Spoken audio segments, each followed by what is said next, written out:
What is something you do that surprises your clients?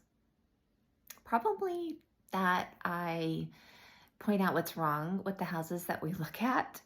I am definitely a positive person. I'm always looking for what's good, but I think it does my clients a disservice if I'm not looking for what's wrong with the houses that we're viewing.